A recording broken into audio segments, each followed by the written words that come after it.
ওগো আল্লাহর নবী, আপনার যেই সন্তানগুলো মারা গেছেন এই সন্তানদের নাম মনে আছে? তিনি বলেন মনে আছে। তাহলে যেই ঘরের ভিতরে বৈশা তারা পড়াশোনা করতো ওই দিকে ফিরে এক একটা বাচ্চার নাম ধরিয়া ডাক দেন। আইয়ুব আলাইহিস সালাম এক একটা সন্তানের নাম ধরিয়া ডাক দেন। স্কুল মাদ্রাসা ছুটি হইলে ছোটরা যেমনে খুশি হইয়া বের হয়, এক একটা বাচ্চা ওইভাবে দৌড়ায় ঘর থেকে বাইরে হচ্ছে আর বাবার কাছে এসে দাঁড়াইতেছে। আল্লাহ পাক রব্বুল আলামিন 14 জন সন্তানকেই ফিরাইয়া দিলেন। হাওরের ফসল, পশুর পাল, সব জায়গায় আল্লাহ পাক রব্বুল আলামিন আগের চেয়ে দ্বিগুণ দিয়া দিলেন, দ্বিগুণ। বিবিরা আইছে মাপ চাইয়া থাকার জন্য অনুমতি। আইয়ুব আলাইহিস সালাম বলেন, থাকো, তোমাদের প্রতি কোনো ঘৃণা নাই, হিংসা নাই। আইয়ুব আলাইহিস সালাম মাফ করে দিবেন, থাকতেছেন। তবে বিবি রাহিমার যেই মর্যাদা, এই মর্যাদা তো কেউ পাইব না। আল্লাহ পাকের একজন পছন্দের বান্দা,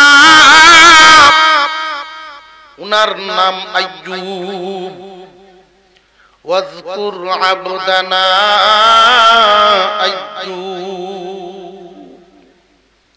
আইয়ুব আলাইহিস সালাম আল্লাহ পাকের একজন পয়গম্বরের নাম। বর্তমান মানচিত্র, পৃথিবীর যেই মানচিত্রটা আমাদের সামনে আছে, এই মানচিত্রের বর্তমান মানচিত্রের সিরিয়া এবং লেবানন, ওই দুইটা দেশের আগে, এই দুইটা দেশের সমন্বয় আগে শাম দেশ বলা হইতো, শাম দেশ। এই শাম দেশের বিশাল একটা সাম্রাজ্যের মালিক, বিশাল অঞ্চলের মালিক আল্লাহ পাক রব্বুল আলামিন আইয়ুব আলাইহিস সালামকে বানাইছেন। মাঠ ভরা ফসল, পশু পালে ভর্তি, বাগান ভরা ফল, নদী ভরা মাছ, খাদ্য খাবারের কোনো অভাব নেই। দনে জনে আল্লাহ দেওয়ার মতো দিছে।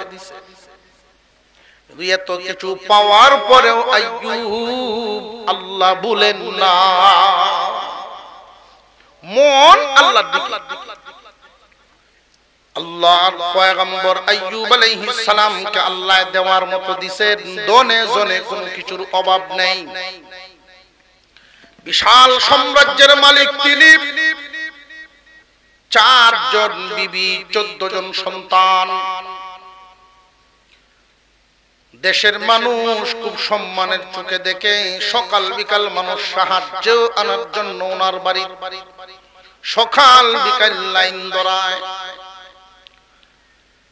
এত দেওয়া যে আল্লাহ দিলেন, মান ইজ্জত সহ দনে জনে সব দিক দিয়ে দিলেন সুন্দর রূপ।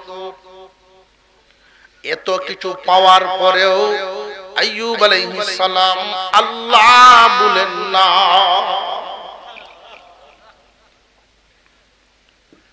আল্লাহ পাক রব্বুল আলামিন খুশি হয়ে ফেরেশতাদের সাথে আলোচনা করেন, ও ফেরেশতারা, আমার আইয়ুবকে আমি এত দেওয়া দিলাম, এত কিছু দিলাম, এরপরেও আমারে ভুলে না। দুনিয়ার মানুষ দুঃখ দুর্দশা থেকে উদ্ধার করে সুখে ফেলাইলে আমার ভুলে যায়, তো আমার আইয়ুব আমারে ভুলে না। আল্লাহ নিজে আইয়ুব আলাইহিস সালামের প্রশংসা করতেছেন। এই প্রশংসা শুনলে লাইছে শয়তান, শয়তানে শুনলে কয় তোমার আইয়ুব সুখ ওয়াসদেইকেই তোমারে ভুলে না, সুখে রাখছো বিদায় তোমারে ডাকে, দুঃখ ফললে তোমারে ভুলে যায়। আল্লাহ বলেন আমার আইয়ুব আমাকে ভুলবে না, শয়তান বলে আমারে ভুলে যায়। আল্লাহ বলেন ভুলবে না, শয়তান কয় ভুলে যায়। শয়তান কোন চিন্তায় কয়? দুনিয়ার নজর দিয়া, দুনিয়ার যেই হালত দেখে সেই হালতকে মাইপা জরিপ করে বলে। আর আল্লাহ বলতেছেন আমার আইয়ুব ভুলবে না, তার কারণ মানুষের অন্তরের গভীর থেকে গভীরের বিষয়টাও আলোটাও আল্লাহর জানা। আল্লাহ বলেন আমার আইয়ুব ভুলবে না। শয়তান কই বললেছে আমারে ক্ষমতা দাও, আমি পরীক্ষা করে দেখে নেই। আল্লাহ বলেন দিলাম তোরে ক্ষমতা দেখ। শয়তান বিশাল ক্ষমতা নিয়ে আইয়ুব আলাইহিস সালামকে পরীক্ষায় ফেলায় দিল। সর্বপ্রথম আইয়ুব আলাইহিস সালামের দৌলতের উপরে আক্রমণ। হাওর ভরা ফসল ফলাদি, পশুর পাল, ছাগল বকরি ভেড়া, গুড়ার পাল, কোনো কিছুর অভাব নেই। কোত্থেকে আচমকা এক বাতাস বয়ে গিয়ে সমস্ত ফসল নদী জ্বলিয়া যায়। প্রাণীগুলো 7 দিনের ব্যবধানে সমস্ত প্রাণীকুল মারা যায়। রাখালেরা কান্দিয়া পেরেশান হইয়া আইয়ুব আলাইহিস সালামের সামনে হাজির হয়। ওগো আইয়ুব, সর্বনাশ হইয়া গেছে, সর্বনাশ, কোনো কিছুই বাকি নাই, সব ধ্বংস হয়ে গেল। আইয়ুব আলাইহিস সালাম বলেন এই হালতেও আমি আমার আল্লাহর প্রতি খুশি আছি।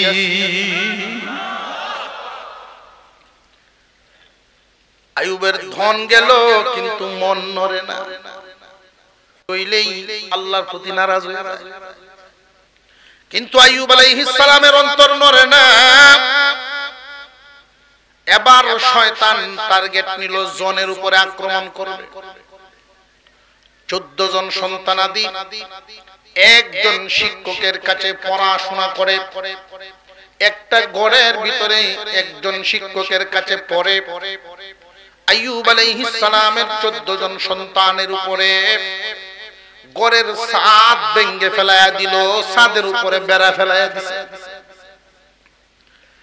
জায়গায় পড়ে সব সন্তানগুলো একসাথে মারা যায়। ইন্নালিল্লাহ, সব সন্তানগুলো একসাথে মারা গেল। এই খবর যখন আইয়ুব আলাইহিস সালামের কানে পৌঁছে, উনি তো মানুষ, আল্লাহর নবীগণ কি সন্দেহ আছে কোন? উনি তো মানুষ, মানবীয় গুণাবলীতে উনার মধ্যে আছে দুঃখে কাঁদা, সুখে হাসা। সন্তানগুলো একসাথে মারা গেছে।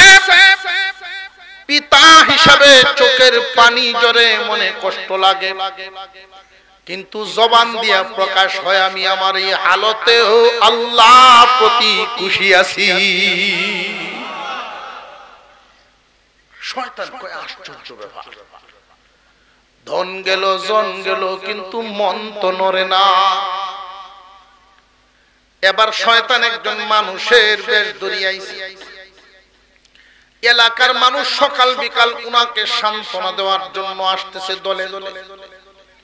এত ক্ষতিগ্রস্ত হইল, একটু সান্ত্বনা দিয়ে আসি। যেই মাত্র লোকেরা আইয়ুব আলাইহিস সালামের কাছে সান্ত্বনা দেওয়ার জন্য আসে, আয়েশা দেখে আইয়ুবের মধ্যে কোনো পরিবর্তন নাই। উনি আগে যেইভাবে জিকিরে লিপ্ত, আল্লাহর ইবাদতে লিপ্ত, এখনো সেইভাবেই আল্লাহর ইবাদতে মগ্ন। তারা আশ্চর্য, কোনো পেরেশানি নাই, হাই হুতাশি নাই, জিকিরে আছে, মন নড়ে না। শয়তান একজন মানুষের বেশ ধরে আইয়ুব আলাইহিস সালামের সামনে আসছে। আয়েশা কয়, ও আইয়ুব, কত ক্ষতিগ্রস্তর মধ্যে পড়ে গেছে, আল্লাহ বড় পেরেশানি ফলায়া দিয়েছে তোমাকে, আল্লাহ তোমার উপরে বড় জুলুম করেছে। যেই মাত্র কইছেন জুলুম করে দিয়েছে, আইয়ুব আলাইহিস সালাম বলেন দূর হ শয়তান। এখানে দুইটা বর্ণনা। এক বর্ণনা আইয়ুব আলাইহিস সালামের শয়তানের ঘ্রাণ পায় লাইছেন না। আরেক বর্ণনায় শয়তান দুই ধরনের, একটা জিন শয়তান আর একটা মানুষ শয়তান। মানুষ শয়তানের কাজই হইল কানের চিকিৎসা করা, মানুষ শয়তানে কথা ডালে কানো লাগে অন্তর, কান ভরা দেওয়ান, কান ভরা দেওয়ান, এটা হলো মানুষ শয়তানের কাজ। এমন জাতের কথা আপনারে কইব আপনি জ্বলবেন। কেউর বিরুদ্ধে যদি আপনারে কইয়া দেয় সাথে সাথে তার প্রতি একটা আক্রোশ তৈরি হইব, রাগায়া দিব আপনারে। কারো বিরুদ্ধে যদি না হয় আপনার নিজেরও যদি এমন কথা বলে আপনার সুখ শান্তি দূর হয়ে যাবে, আরাম আয়েশ দূর হয়ে যাবে, পেরেশানি পড়বে। যেমন একটা জায়গা বিক্রি করলেন আপনি 10 লাখ, এই মানুষ শয়তানে শূন্য কইব তুমি বলে এই জায়গাটা বিক্রি করে লাইছো, কই জি ভাই সাহেব বিক্রি করছি 10 লাখ। কই ইস 15 লাখ টাকার কাস্টমার আমার আতো, 15 লাখ টাকার কাস্টমারটা হেরাতো। আচ্ছা কম দি 5 লাখ টাকার লস, তার মনে একটা কষ্ট লাগতো না? রাত্রে খাওয়া বসে বাস কম খাইতেছে, ও কি তো হইছে, কথা কইস না মাতিস না, 5 লাখ নাই, কি ভুলটা করলাম? রাত্রে ঘুমায় না, এবাস ওবাস করে গড়াগড়ি করে, ঘুম নাই, 5 লাখ টাকার লস। আসলে কিন্তু কিচ্ছু না, দিছে বেটার ভিতরে একটা রোগ ঢুকায়া। এটি মানুষ শয়তান, সমাজে আছে না নাই? ভালো কাজে বাধা হইয়া দাঁড়ানো, ক্রিমিনালি করা, কান ভরা দেওয়া, কার বাড়িতে কি আসলো, কেলা কেমনে আডে, কার কি হালত, অন্যের সুখ দিককে নিজের জ্বলা, এটি মানুষ শয়তানের কাজ।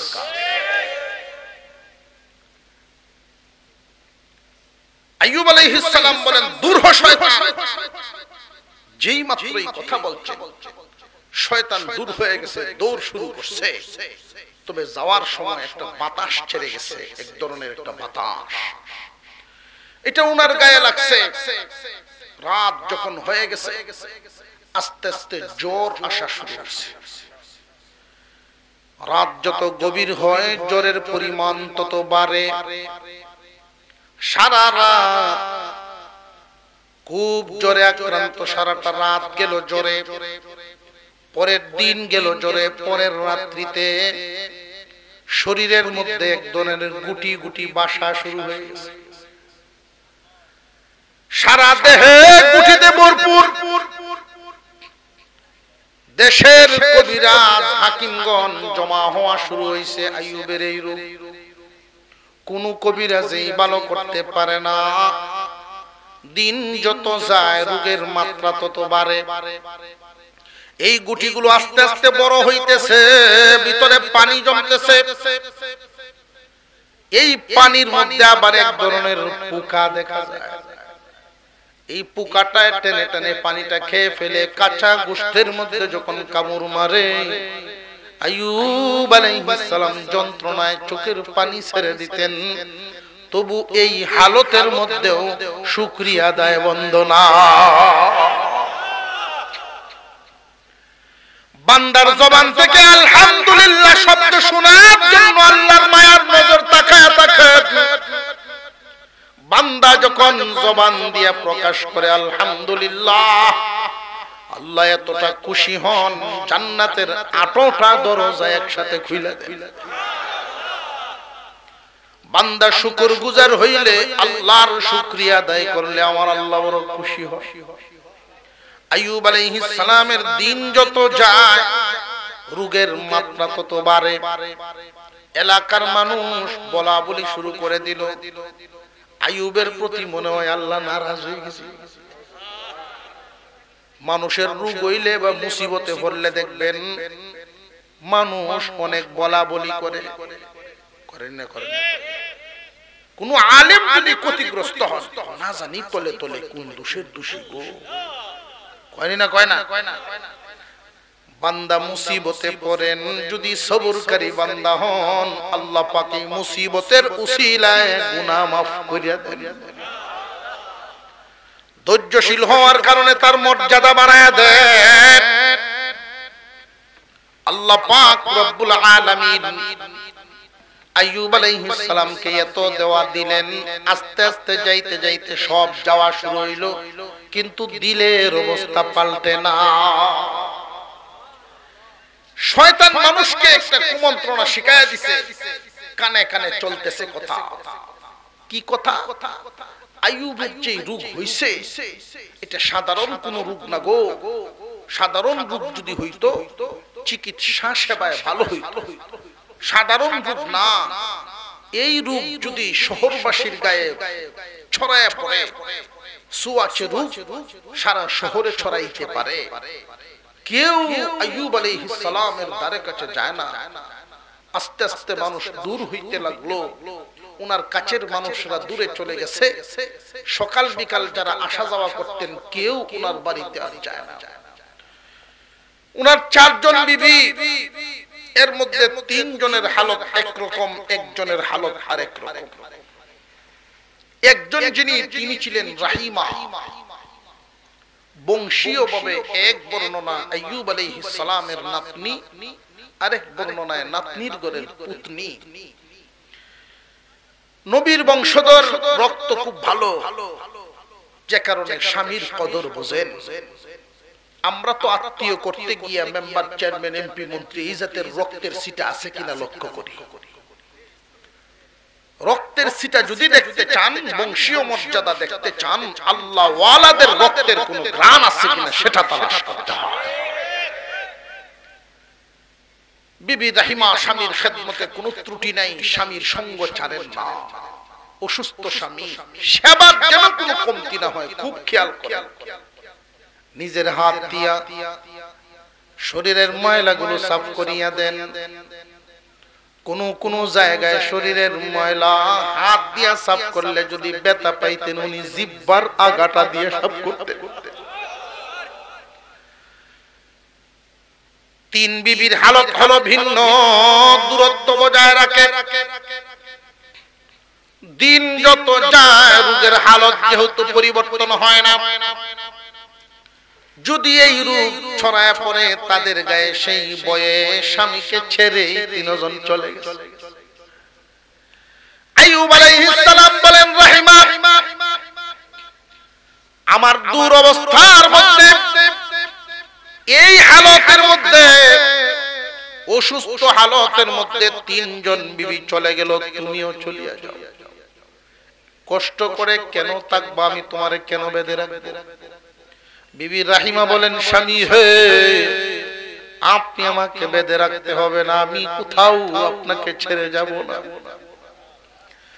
আমি আমার পরিবার থেকে শিক্ষা হাসিল করেছি, শুধু আল্লাহর ইবাদত, আল্লাহর হুকুম পালন করে একজন নারী জান্নাতে যেতে পারবে না।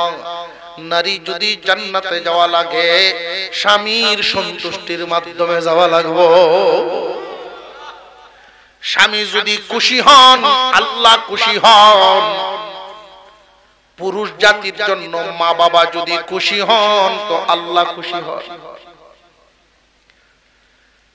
পুরুষ জাতির জীবদ্দশায় মা বাবার বার্ধক্য হালত যদি থাকে, অসহায়ত্বের হালত, এমত অবস্থায় কোন মা বাবার সন্তুষ্টি যদি সন্তান অর্জন করতে না পারে, তার আদব কায়দা আচার আচরণের মাধ্যমে, মসজিদের আগের কাতারের মুসল্লি হইলেও জান্নাতের রাস্তা সহজ না। একজন নারী যদি 5 ওয়াক্ত নামাজি, এমনকি তাহাজ্জুদ গুজারও হইয়া যায়, স্বামী তার প্রতি নারাজ হয়, জান্নাতের রাস্তা বন্ধ হয়ে যাবে। একজন নারীর প্রতি যদি স্বামী সন্তুষ্ট হন, আল্লাহ সন্তুষ্ট।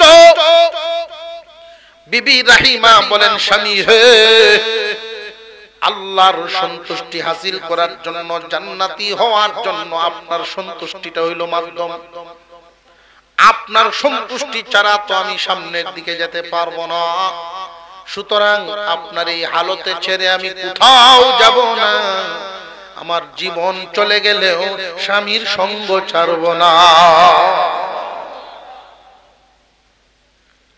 বুঝে শুনে আসিয়া করা, বুঝে শুনে সঙ্গ, জীবন সঙ্গী ব্যবস্থা করা, বুঝে শুনে। যুবকরা চাকচিক্য দেখে রাস্তার বউ পছন্দ করে, কলেজের গেট, স্কুলের গেট, বাজারও হতো বউ ঠিক করে আছে না নাই? সারা জিন্দেগি কয়লা আর দোয়া চাই, হুজুর দোয়া করুন যে দোয়া খুব জ্বালাত আছে, ওহন কান্দস কেন? পূজ্য বাজ্যা ঠিক করার দরকার জীবন সঙ্গী একজন। আমি একদিন গাড়ি বসে শুনতেছি, মোবাইলে আলাপ করে সাইডে দেবে, আন্দাজ তো বোঝা যায় না, গাড়ির ভিতরে বসে রয়েছি, শোনা যায় গ্লাস কুলায় নামাজ পড়ছো? জি নামাজ পড়ি, পাঁচ ওয়াক্ত নামাজ পড়ি। কামরা কি করতেছে? পাঁচ ওয়াক্ত নামাজই বা না। যে ব্যক্তি তোমার সাথে মোবাইলে সম্পর্ক করতে পারে, নামাজ না পড়লেও লেভের তলে থেকে একামত দিব।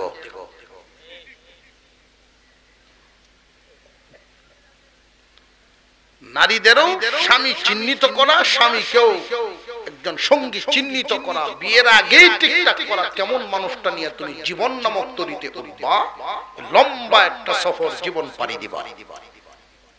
বিবি যদি দিনদার হয়, স্বামী দিনের পথে চলা সহজ হয়। আর বিবি যদি বদ্দিন হয়, স্বামীর জীবন কয়লা হয়।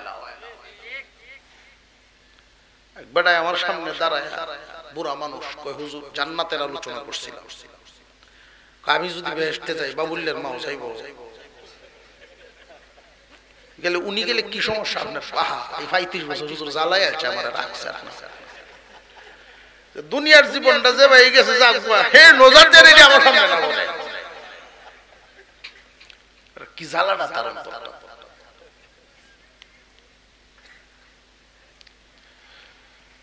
দিন যত যায়, আইয়ুব আলাইহিস সালামের স্বাস্থ্যের অবস্থা পরিবর্তন হয় না, অবনতির দিকে যাচ্ছে। শয়তান মানুষকে আরেকটা কথা ছড়ায় দিচ্ছে, এই রোগ বাতাসের সাথে মিশবে, শহরবাসীর গায়ে আসতে পারে। সব ছেড়ে চলে গেল।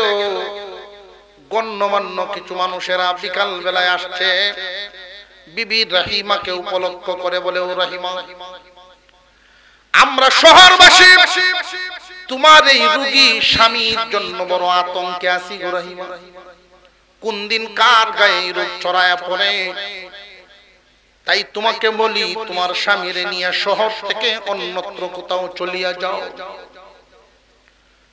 আমরা যেন অন্তত আরামে বসবাস করতে পারি, মনের ভয় থেকে মুক্ত হয়ে বসবাস করতে পারি। তোমার স্বামীকে নিয়ে অন্যত্র চলিয়া যাও, এমন একজন রোগী লইয়া শহরে থাকা ঠিক না। বিবি রাহিমা জবাব দেন, আমার এই স্বামী নিয়ে আমি কোথায় যাব? আমি একজন মহিলা মানুষ, একজন পুরুষ মানুষকে বহন করে আমি কোথায় নিয়ে যাব? পরের দিন এই লোকগুলো আবার আসছে, আজকে রাতের ভিতরে যদি তোমার স্বামীরে নিয়ে না যাও, আগামীকাল সকাল বেলায় আইসা আমরা এক ব্যবস্থা নিব। কি ব্যবস্থা নিবেন? তোমার এই অসুস্থ রোগী স্বামীরে জিন্দাই মাটির নিচে দাফন করে দিব। বিবি রাহিমা কান্না শুরু করে দিছে। এদের আচরণে খুব ভয় পেয়ে গেছেন, যদি আমার এই অসুস্থ স্বামীরে জিন্দাই দাফন করে দেয়, আমি বিবি কিভাবে সহ্য করব? গভীর রজনীতে স্বামীর কানে কানে বলে, স্বামী হে, আপনার পায়ের তলা পর্যন্ত অসুস্থতায় আক্রান্ত হয়ে গেছেন জানি, তারপরেও কষ্ট করে জমিনের উপরে একটু ভর দিয়ে আমার ঘাড়ে ধরিয়ে দাঁড়ান। আপনাকে নিয়ে শহরের বাইরে কোথাও চলে যায়, জালিমরা সকাল বেলায় আইসা না হয় আস্তই জিন্দাই দাফন করে ফেলবে। আমার চোখের সামনে যদি আপনার উপরে এরকম অত্যাচার বয়ে যায়, আমি সহ্য করতে পারবো না গো স্বামী। বিবি রাহিমা কাদের উপর ভর করাইলেন। আইয়ুব আলাইহিস সালাম বড় কষ্ট করে একটা চাদর দিয়ে গায়ের সাথে দরিয়া বাঁধিয়া খুব কষ্টের সাথে সারাটা রাত্রে শহরের বাহিরে গেছে। ভোর হয়ে গেছে, একটা গ্রামে গিয়ে পৌঁছলেন সকাল বেলা। এই গ্রামের মানুষরাও একই কথা বলে, ও রাহিমা, তোমার স্বামী নিয়ে অন্য কোথাও যাও, আমাদের গায়ে জায়গা নাই। তোমার এই স্বামীর রোগ যদি আমাদের গ্রামের কারোর গায়ে ছড়ায় পড়ে, আমরা কই যাবো? তোমার এই রোগী স্বামী নিয়ে অন্য কোথাও যাও। যে সমস্ত মানুষেরা সকাল বিকাল সাহায্যের জন্য লাইন ধরত বাড়িতে, তারাও আজকে এই জাতের কথা বলে।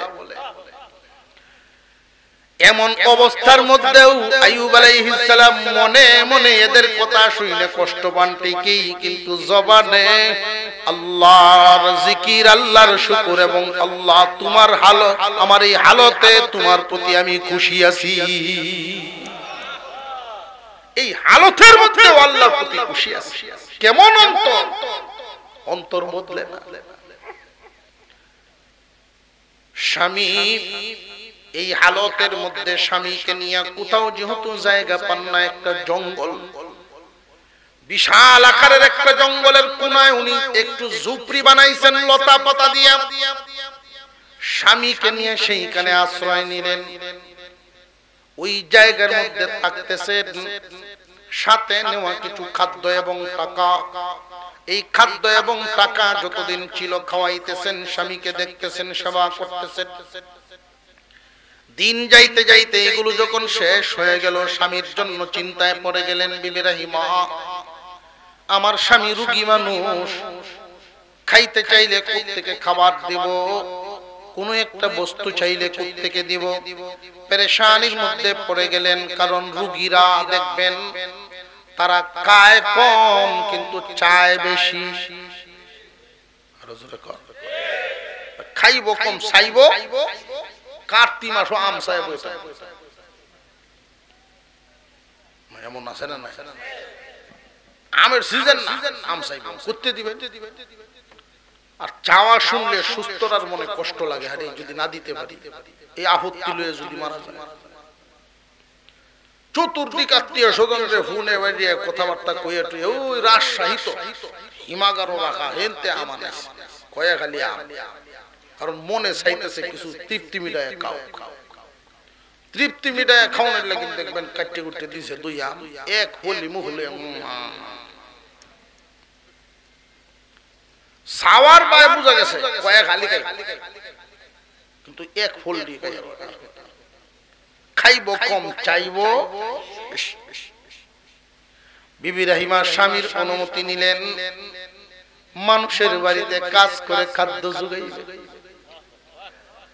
নিরুপায় হয়ে আইয়ুব আলাইহিস সালাম এই হালতের মধ্যেও আল্লাহর জিকির আদায় করেন, আল্লাহর শুকর আদায় করেন। নিরুপায় হয়ে বিবির অনুমতি দিলেন। বিবি রাহিমা এক পয়গম্বরের বংশধর আর এক পয়গম্বরের বিবি, স্বামীর খাদ্য জোগাড়ের জন্য, সেবা যত্নের জন্য পরের বাড়ির কাজ করবেন, কাজের মহিলা সাজলেন। কাজ করিয়া করিয়া স্বামীর জন্য খাদ্য জোগাড় করেন। এইভাবে দিন যাইতে লাগলো, এইভাবে দিন যাচ্ছে। আইয়ুব আলাইহিস সালাম আল্লাহর শুকর আদায় করেন, আল্লাহর ইবাদত করেন। শয়তান গ্রামবাসীর মধ্যে আরেকটা কথা ছড়ায়া দিছে, এদের অন্তরে আরেকটা কথা ঢুকায়া দিছে। রে গ্রামের মানুষ, যেই মহিলার মাধ্যমে তোমরা কাজ কাম করাও তার স্বামী কত বড় রোগী মানুষ, এইটা কি তোমরা জানো না? যেই হাত দিয়ে এই রোগীর সেবা করে, এই হাত দিয়ে তোমাদের ঘরের গুরুত্বপূর্ণ ভালো ভালো কাজগুলো করে, তোমরা কি মায়া লাগে না, কষ্ট লাগে না, তোমরা কি ঘৃণা লাগে না? আইয়ুব আলাইহিস সালামের বিবি রাহিমা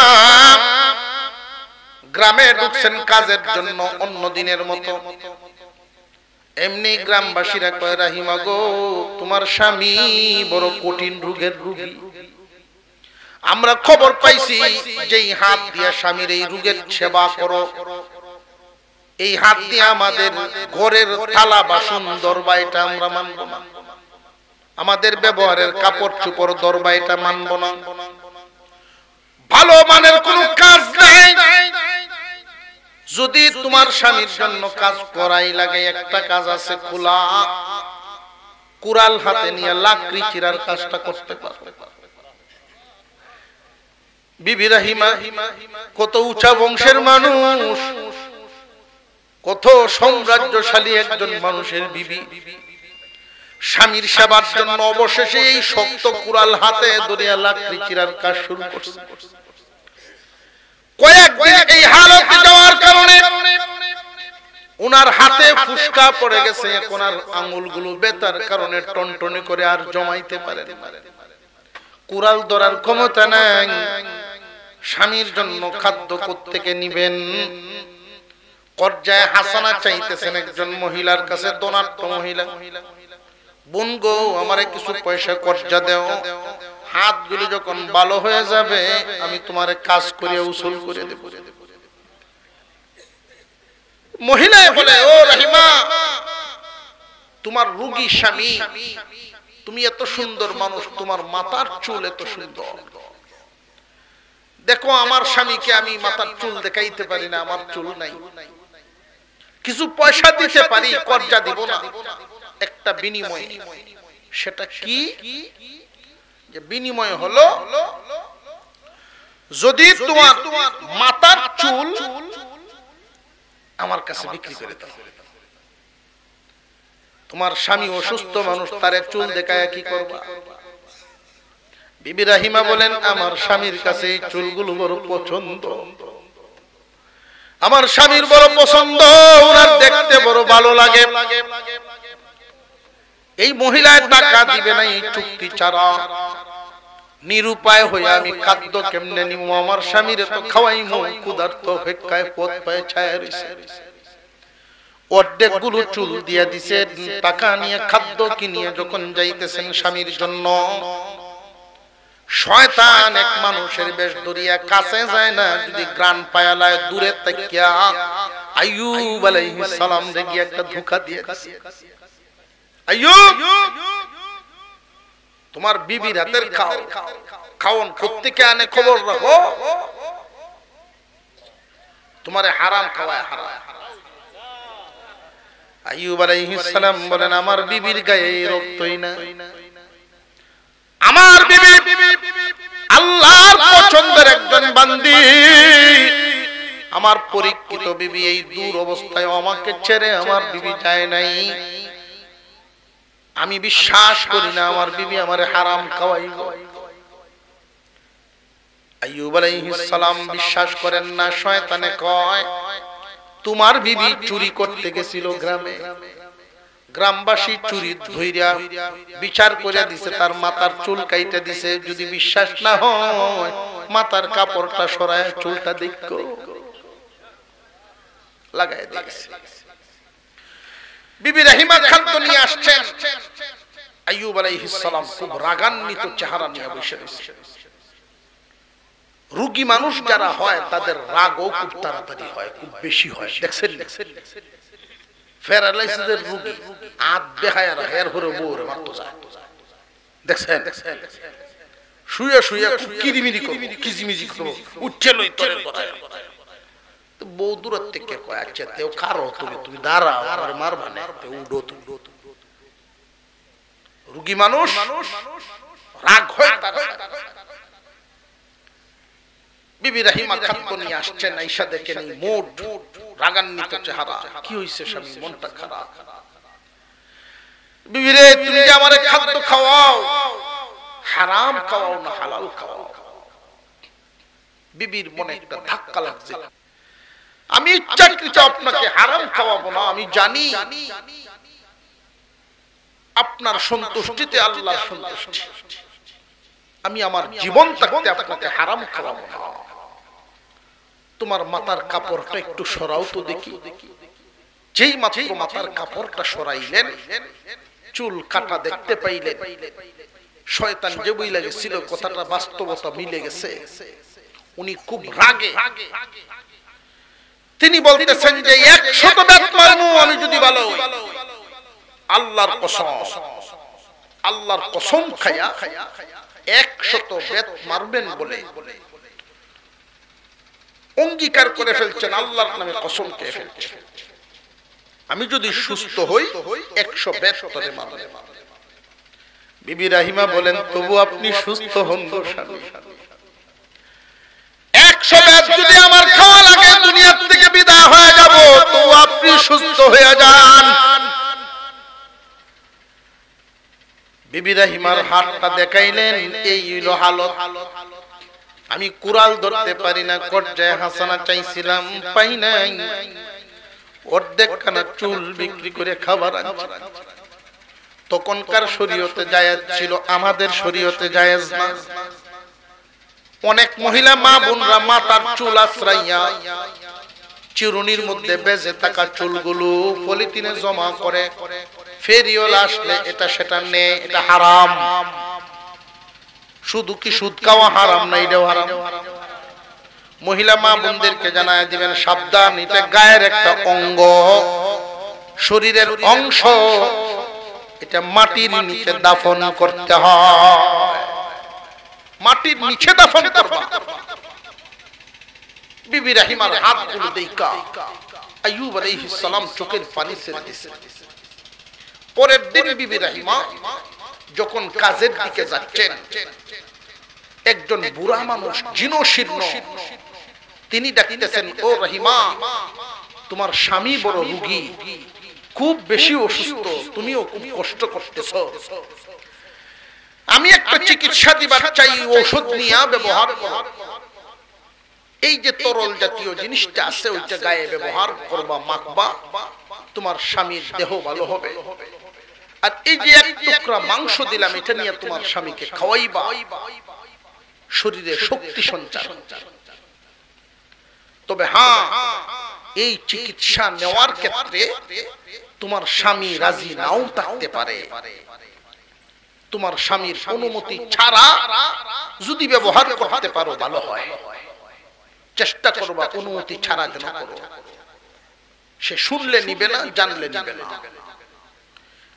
বিবি রাহিমা মনে মনে ভাবতে লাগলেন, খুব পেরেশান, যে আমি আমার স্বামীর অনুমতি ছাড়া এই পর্যন্ত কোনোদিন কদম বাড়াই নাই। স্বামীর অনুমতি ছাড়া কেমনে এই ওষুধ ব্যবহার করবো আর কেমনে ওষুধ খাওয়াবো। আবার কোন কোন সময় এটা ভাবেন, যদি অনুমতি ছাড়া আমি করে ফেলি আর ভালো হয়ে যায়, একটা অন্যায় না মাথায় নিয়ে নিলাম, তবু আমার স্বামীর রোগ তো ভালো হয়ে গেল, অসুস্থতা তো দূর হয়ে গেল। এটা ভাবতে ভাবতে বিবি রাহিমা ঘুমিয়ে গেছেন, আইয়ুব আলাইহিস সালাম ঘুমায় গেছেন। ঘুম থেকে সকাল বেলায় যখন উঠলেন, বিবি রাহিমা চোখ খুলে দেখেন আইয়ুব আলাইহিস সালাম চোখের পানি ছেড়ে ছেড়ে কাঁদেন। ও স্বামী, আপনি কেন কাঁদেন? বিবি রে, ঘরের কোনায় এই নাপাকি কোত্থেকে আনছো, কে তোমারে দিল? বিবি রাহিমা বলেন, এটা নাপাকি না, এটা তো আপনার জন্য ঔষধ আনছি। এই যে তরল জাতীয় বস্তুটা, এটা গায়ে মাখানোর জন্য দিছে, গোশতটা যেটা দিছে এটা খাওয়ার জন্য দিছে। আইয়ুব আলাইহিস সালাম বলেন, বিবি রে, যে দিছে সে কোন কবিরাজ না রে, সে হইল শয়তান। শয়তানে তোমারেও ধোঁকা দিয়া ফেলছে। যেই মাংসের টুকরা দিছে এটা কোনো গোশত না রে, শুকরের মাংস দিছে আমারে খাওয়াই। যেই তরল দিছে আমার গায়ে মাখার জন্য, এটা তো কোনো ওষুধ না রে, এটা হইল শরাব। আমার ভিতর বাহির নাপাক করার জন্যই শয়তান এই ধোঁকায় তোমারে ফেলছে। বিবি রাহিমা কাঁদতেছেন আর জিজ্ঞাসা করেন, স্বামী হে, এটা আপনি কেমনে বুঝতে পারছেন? আইয়ুব আলাইহিস সালাম বলেন, বিবি, মুসিবতে পড়ে ক্ষতিগ্রস্ত হালতেও যখন কোন বান্দা আল্লাহর শুকর আদায় করে, আল্লাহ তার প্রতি খুশি থাকে। আমার আল্লাহ প্রতি রাতে আমাকে 2টা পুরস্কার দেন। প্রত্যেক দিন রাতের বেলায় ঘুমের মধ্যে আমি জান্নাত স্বপ্নে দেখতাম, আর একটা পুরস্কার আমার আল্লাহর দিদার নসিব হয়। কিন্তু আজকে রাতে আমি পাই নাই, এইজন্য কাঁদতেছি। জিবরাইল আলাইহিস সালাম আমারে বইলা গেছেন, এই নিয়ামত থেকে আজকে বঞ্চিত এই কারণে আপনার রুমের কোনায় নাপাকি রাখা, হারাম বস্তু আপনার মাথার পাশে রাখা, এই কারণে বরকতি মুবারক স্বপ্ন থেকে আপনি বঞ্চিত হচ্ছেন। বিবি রাহিমাই নাপাকি দূরে ফেলায় মনের কষ্টে কাঁদতেছেন, আমার স্বামী মুবারক স্বপ্ন থেকে বঞ্চিত হয়ে গেলেন আমার ভুলের কারণে। কাঁদতেছেন আর যাইতেছেন কাজের সন্ধানে। এদিক দিয়ে আইয়ুব আলাইহিস সালাম মনে খুব ব্যথা পাইছে। যেই ব্যথাটা এত মুসিবত গেল উপরে, এরপরেও এত ব্যথাও উনি পান নাই। কেন? আপনারা লক্ষ্য করে দেখেন, ধন গেল এত ব্যথা পান নাই, জন গেল এত ব্যথা পান নাই, দেহ গেল এত ব্যথা পান নাই। এখন যা যাচ্ছে এটা তো পরকাল যাবে। কথা বুঝে আসতেছে আপনাদের? আল্লাহ ওয়ালাগণ ইহকাল নষ্ট হইলে মন কান্দে না, পরকাল নষ্ট হইলে মন কান্দে। আল্লাহ ওয়ালাদের হৃদয় পরকালের ক্ষতি দেখলে সহ্য করতে পারে না। ইহকালে সব হারায় গেলেও সহ্য হয়, কিন্তু পরকালের ক্ষতি সহ্য হয় না। মুমিন বান্দা সত্যিকারের ঈমানদারের অন্তর পরকালের ক্ষতি হইলে অন্তর কাঁদবে। আইয়ুব আলাইহিস সালাম যখন দেখলেন শয়তানে আমার ধন নিল, জন নিল, দেহ নিল, এখন যা নেওয়া শুরু করছে, এখন তো হালত খারাপ। এমতি অবস্থায় আইয়ুব আলাইহিস সালাম আল্লাহর দরবারে ফরিয়াদ করছে, ওয়াজকুর আবদানা আইয়ুব। রে দুনিয়াবাসী স্মরণ করো আমার আইয়ুবের কথা। এত মুসিবতের মধ্যে পড়ে সর্বশেষ যখন শয়তানের চরম দুকার মধ্যে পতিত হচ্ছে, তখন তিনি ডাক দিয়েছিলেন ইজনাদা রাব্বাহু। তিনি তার রবকে ডাক মারছিলেন, রবকে ডাক মারছেন আন্নী মাসসানিয়াশ শাইতানু বিনুসবিন ওয়া আযাব। আল্লাহ, শয়তান আমারে বড় কষ্ট ফলায় দিছে গো, শয়তান আমারে বড় যন্ত্রণা ফলায় দিছে। আল্লাহ পাক রব্বুল আলামিন বলেন জিবরাইল, আমার আইয়ুব যন্ত্রণায় পড়ে আমার ডাক মারছে, জলদি যাও আমার আইয়ুবকে এই কষ্ট থেকে উদ্ধারের রাস্তা বাতলায়া দাও। আর জোরে কন্যা সুবহানাল্লাহ। মুসিবতগ্রস্ত বান্দার প্রতি আল্লাহর মায়ার নজর বেশি থাকে, ক্ষতিগ্রস্ত বান্দার প্রতি আল্লাহর মায়ার নজর বেশি থাকে। জলদি যাও, রাস্তা দেখায় দাও, উদ্ধার হওয়ার রাস্তা।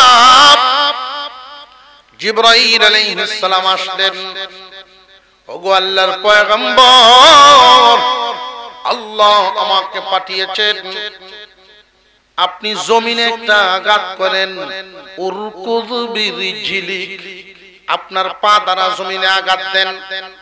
ও জিবরাইল, আমি তো শারীরিক কোন শক্তি গায়ে দেখি না, শক্তি পাই না, কেমনে আমি দাঁড়াইব, কেমনে আঘাত দিব? জিবরাইল আলাইহিস সালাম বলেন, আল্লাহ তো একটা উসিলা চাইতেছেন, আপনার পাটা কোন রকম বাসাইয়া জমিনে ছেড়ে দেন। আইয়ুব আলাইহিস সালাম গায়ের সকল শক্তি একত্রিত করে পাটা সামান্য জমিন থেকে উঠাইয়া ছেড়ে দিয়েছে। পায়ের আঘাতটা জমিনের যেই জায়গার মধ্যে লাগছে, ওইখান থেকে আল্লাহর কুদরতি পানির দুইটা নালা খুব দ্রুত গতিতে নিচ থেকে উপরে বাইসা গেছে।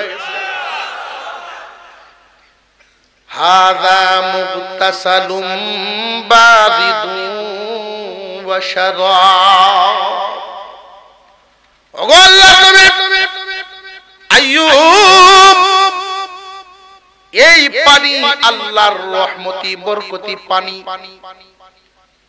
দুইটা নালা যখন উপরের দিকে উঠা যখন নিচে পড়ে, কিছু ছিটা ফাটা শরীরে লাগছে। দেহে এই পানির ছিটা লাগার কারণে সামান্য শক্তি সঞ্চার হয়ে গেছে, উনি উঠে বসার মতো শক্তি পেয়ে গেছে। জিবরাইল আলাইহিস সালাম বলেন, ওগো আল্লাহর পয়গম্বর, এই পানি আপনি পেট ভরে পান করুন, উত্তম ভাবে গোসল করুন। আইয়ুব আলাইহিস সালাম পেট ভরে পানি পান করলেন।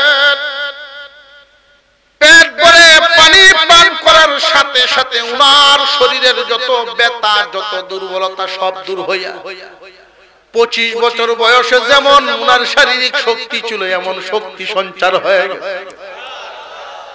উত্তম ভাবে আপনি গোসল দিন।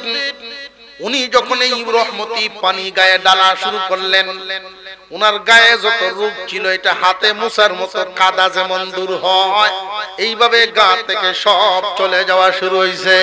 উত্তম ভাবে গোসল করার কারণে 25 বছর বয়সের নে যুবকে পরিণত হয়ে গেছে।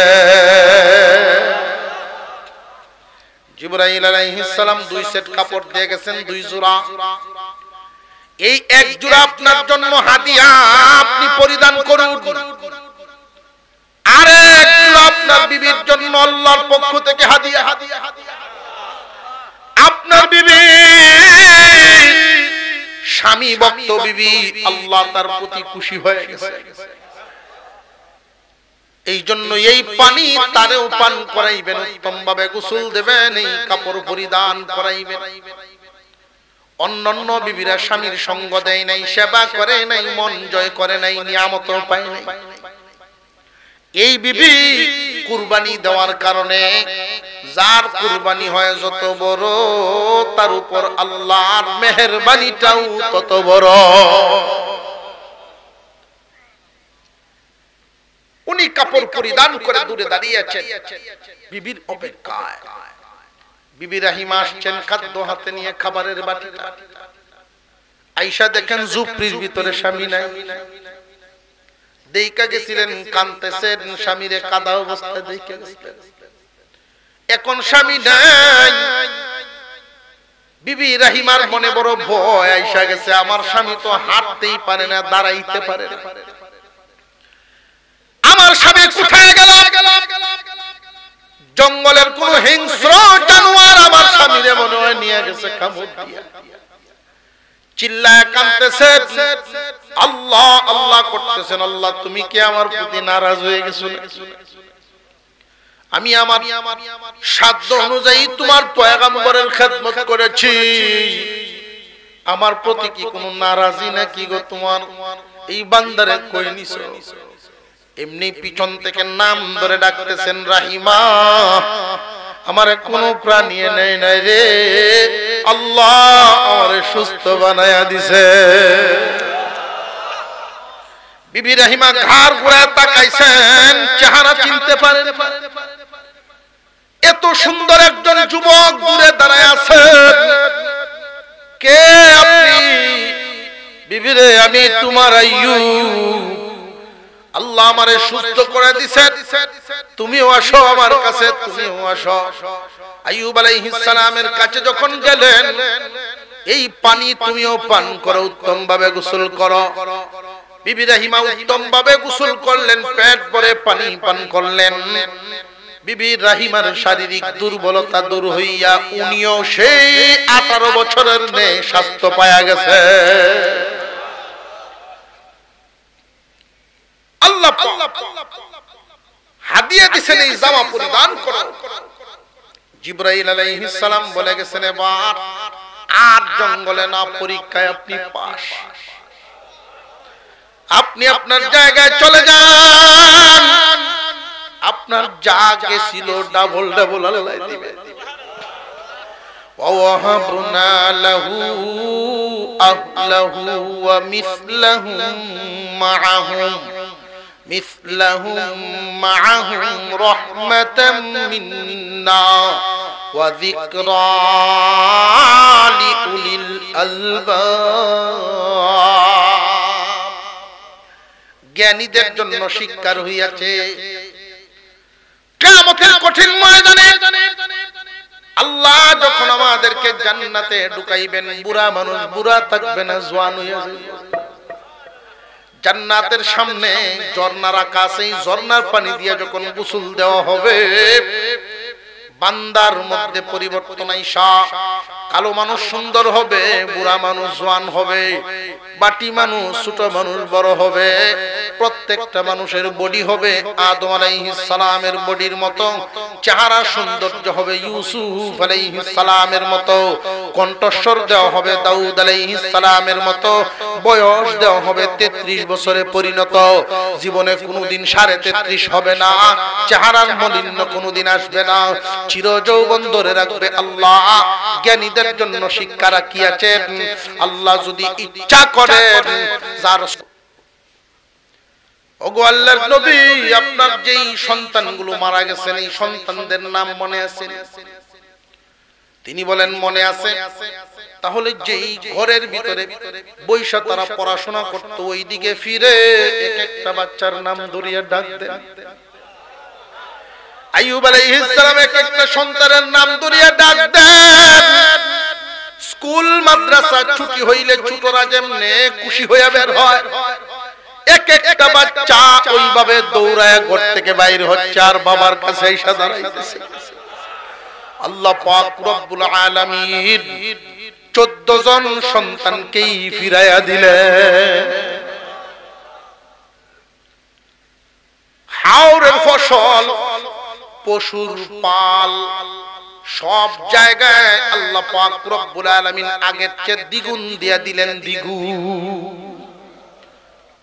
বিবিরা আইছে মাপ চাইয়া থাকার জন্য অনুমতি। আইয়ুব আলাইহিস সালাম বলেন, থাকো, তোমাদের প্রতি কোনো ঘৃণা নাই, হিংসা নাই, কারণ আমরা হইলে ফিরাইলাম না, এই জন্য তো আমরা তার বেশ কম, আমরা ফিরাইলাম, আমরা ধৈর্যও কম, মায়াও কম। আইয়ুব আলাইহিস সালাম মাফ করে দিবেন, থাকতেছেন। তবে বিবি রাহিমার যেই মর্যাদা, এই মর্যাদা তো কেউ পাইব না। আইয়ুব আলাইহিস সালাম সুখ শান্তিতে দিন কাটাইতেছেন এখন। তবে একটা বিষয় ওনার চিন্তা, মাঝে মাঝে মনের ভিতরে খুব চিন্তা হয়, কষ্ট আসে। কোন চিন্তা? 100 বেতের চিন্তা। মনে আছে? আমি যদি সুস্থ হই 100 বেত মারমু তোরে, আল্লাহর কসম, আল্লাহর নামে কসম খাওয়া, আল্লাহর নামে কসম যদি কেউ করে, কসম ভঙ্গ করা হারাম। ভঙ্গ করা 100 বেত যদি আমার রাহিমারে দেই, রাহিমা বাস্তব, আর যদি আমি এই বেত না দেই, কসম পূর্ণ না করি, তো আমি অপরাধী হয়ে যাব। এই চিন্তায় ওনারে ঘুনে ধরার মতো মনে মনে পেরেশান। মুসলমান ইমানদার ভাইরা আমার, আল্লাহ পাক রব্বুল আলামিন বলেন, ইন্না ওয়াজাদনাহু সাবিরা নি'মাল আবদু ইন্নাহু আওয়াব। আমার আইয়ুবকে আমি পেয়েছি উত্তম বান্দা, সবুরকারী বান্দা। আমার এই সবুরকারী বান্দার দিল হইল যখন সুখে ছিল তখনও মন আমার দিকে, যখন দুঃখে পড়লো তখনও মন আমার দিকে, আবার সুখে দিছি এখনো মন আমার দিকেই, মন বদলে না। এই মনে কষ্ট থাকবে, এটা হয় না রে জিবরাইল, যাও রাস্তা সহজ শিখায়া দাও। জিবরাইল আলাইহিস সালাম আসলেন, গো আল্লাহর নবী, আল্লাহর নামে যেই কসম পূর্ণ করেছিলেন, কসম করেছিলেন, কসম আদায় করেন। ওয়ালা তাহনাফ, কসম ভঙ্গকারী হবেন না। আল্লাহ বুদ্ধি শিখায়া দিয়েছে। কি বুদ্ধি? ওয়াখুয বিয়াদিকা দিগসা, 100 গমের গাছ একসাথে ধরে, 100 গমের গাছ একসাথে ধরেন, ফাদরিব বিহি, একটা বাড়ি মারেন, 100 বেত আদায় হইয়া যাইব। আইয়ুব আলাইহিস সালাম 100 গম গাছ গে কানে করছে। গরু আইছে না, দেখেন বিবিরা ইমা বিছনা চাপতাছে, পিছতে ভিডিও বাড়ি করছে। কই তুমি আমার বাড়ি দাও, কই দিলাম নি দিলাম।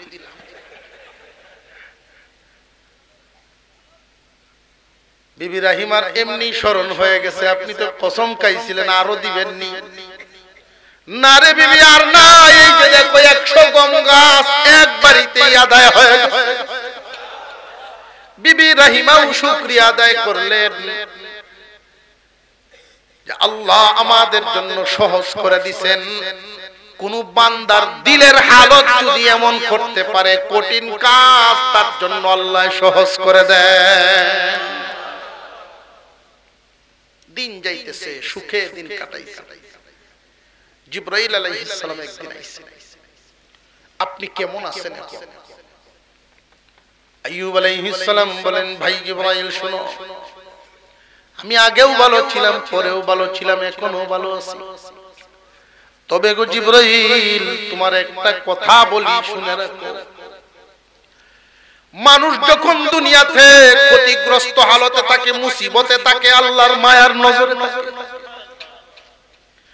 ভালো হালতে থাকলে আল্লাহর মায়া যতটুকু, এর চেয়ে বেশি মায়া লাগে বান্দার প্রতি, বান্দা যখন ক্ষতির হালতে থাকে। আমি যখন জঙ্গলে ছিলাম, প্রতি রাত্রে জান্নাত দেখতাম, আল্লাহর দিদার পাইতাম। এখন তো এই নিয়ামত আর পাই না। আমি বিল্ডিং এর নিচে থাকি, পালঙ্গে ঘুমাই, আমি ওই নিয়ামত আর পাই না। এই জন্য বান্দার গরিবী হালত আল্লাহর কাছে শুকরিয়া, বান্দার মুসিবতে হালত আল্লাহর কাছে শুকরিয়া। বান্দার উচিত সর্বহালতে এই অন্তর আল্লাহর দিকে ফিরায়া রাখা। এই ঘটনার থেকে আল্লাহ আমাদেরকে এই শিক্ষা দিলেন, কিয়ামত পর্যন্ত তোমাদের অন্তর আমার দিকে ফিরায়া রাখো, নিয়ামত তোমরা পাইবা, এর পুরস্কার আমি আল্লাহ দিব।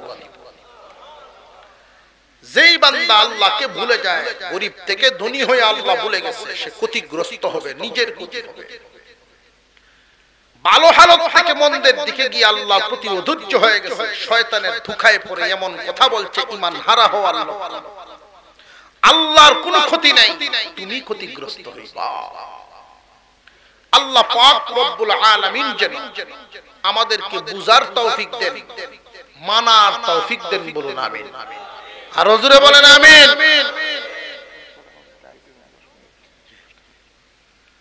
আপনার খারাপ লাগতেছে? জান্নাত আল্লাহ পাক রব্বুল আলামিন বানায়া রাখছেন। জান্নাতে যাইতে রাজি আছেন ইনশাআল্লাহ? মনে অনেক ধরনের কল্পনা আসতে পারে, অনেক ধরনের আকাঙ্ক্ষা আসতে পারে, কিন্তু এই মনের কল্পনা, মনের আকাঙ্ক্ষা সব যে দুনিয়াতে পূর্ণ হবে এমন না, কিন্তু জান্নাতে তো পূর্ণ হবে। এই জান্নাতে যাওয়ার জন্য যে রাস্তাটা, আপনাদের এই অবস্থা হচ্ছে কেন? উঠা বসা করতেছেন আমাদের প্রধান অতিথি, যিনি নাকি বাংলাদেশের উল্লেখযোগ্য ব্যক্তিগণের মধ্যে একজন, আমাদের রাহবর যারা, উলামায়ে কেরামের মধ্যে রাহবর যারা, যারা আমাদেরকে পরিচালনা করেন উপর থেকে, ইসলামের উপরে কোনো আঘাত আসলে যারা ঢাল ধরে, এই ঢাল দরুইয়াদের মধ্যে একজন। ওনার সামনে কিছুক্ষণ বসে থাকাটা এটা একটা নিয়ামতের হালত। এই সময়টাকে গনিমত মনে করেন, গনিমত। কোথায় যান ক্ষতিগ্রস্ত হবে, এই নিয়ামত সব সময় তো পাবেনই না।